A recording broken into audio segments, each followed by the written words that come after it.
You click the lock on your bicycle chain.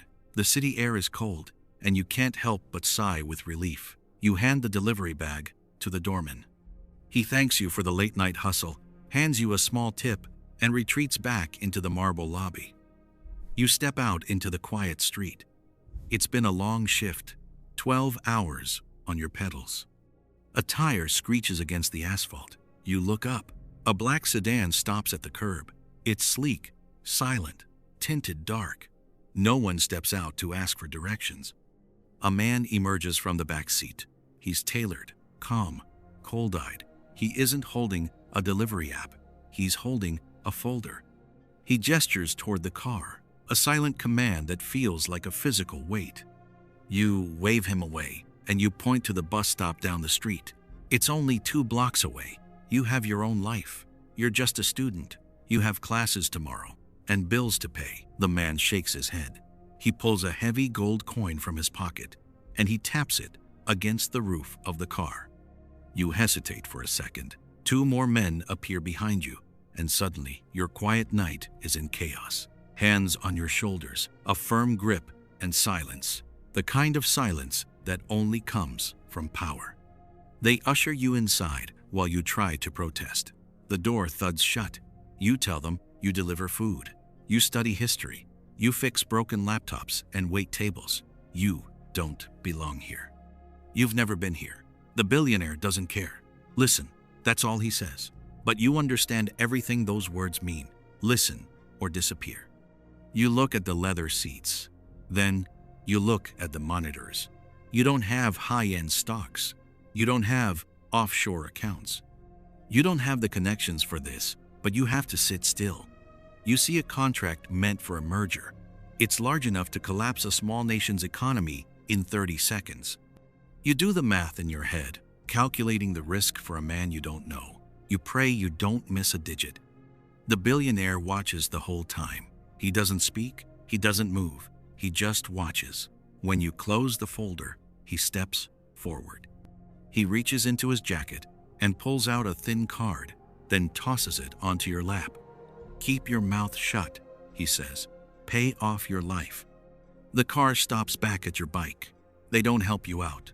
You just stand there, hands shaking, watching the sedan disappear into the fog of the city. The night is quiet again. You're alone. You pick up the card. You check the balance on your phone. $500,000 credit. Part of you wants to call the police, tell them about the car, show them the card in your hands and the men in suits, and let them handle it from here. But your family hasn't been doing well lately. The debt is piling up. Your sister's surgery is expensive. You're trying to stay in school, and every month you fall a little further behind. And these people don't look like they forget a face. Reporting them could lead to problems. The kind of problems that don't get solved by calling 911. You walk home.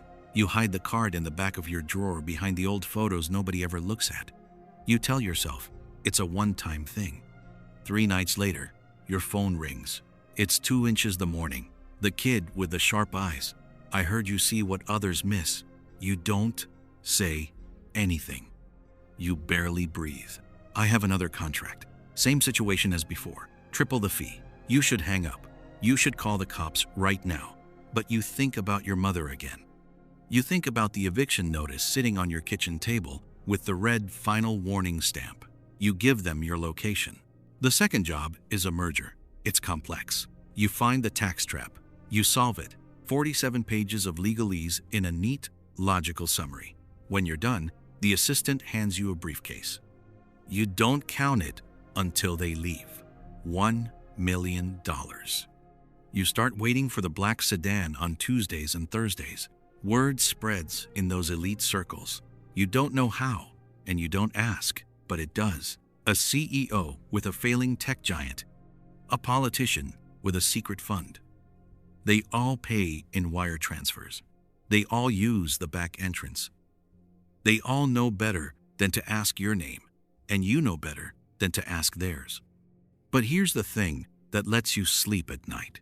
Most of them aren't just greedy. Mostly, you're helping systems that just can't afford to break. A charity that's being sued by a predator. A small town's pension fund that was almost stolen. Regular people with regular lives, protected by your irregular solutions. You're doing good work. At least, that's what you tell yourself. You buy a new house for your parents. You tell your friends you're working a high-end consulting gig. You put a deposit down on your PhD. 3 months pass. You've made more money than most people see in a lifetime. You start to feel good at this. Not proud exactly, but powerful, essential, like you finally found the world you were meant to rule. That's the first mistake. It's a Thursday. You finish with a client around 2 a.m. You walk to the curb, watch them drive off, and turn around. You head toward the subway station. You notice the gray van too late. 2 men step out, military-grade gear. One of them puts a hood over your head. Everything goes dark. After a long flight, they pull you out. You hear a door open. It smells like sea salt and expensive cigars. They push you forward and you stumble into a chair. The hood comes off. You're in a room with floor-to-ceiling windows. Beyond the glass, you see the ocean, an office in the center of a private island. The man from the first night stands in front of you. You're the analyst, he says. He turns and points. The world needs help. You look at the screens on the wall. You recognize the data.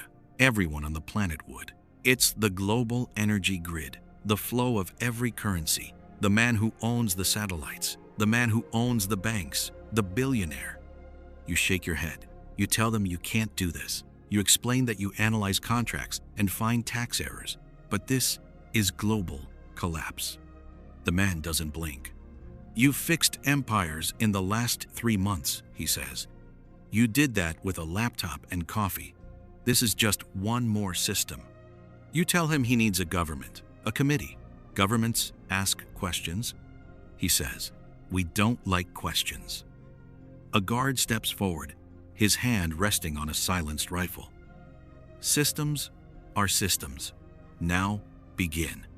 You sit at the terminal. You check the numbers. A massive short attack on the world's food supply. You look through the glass at the billionaire and tell him you need full access now. He nods.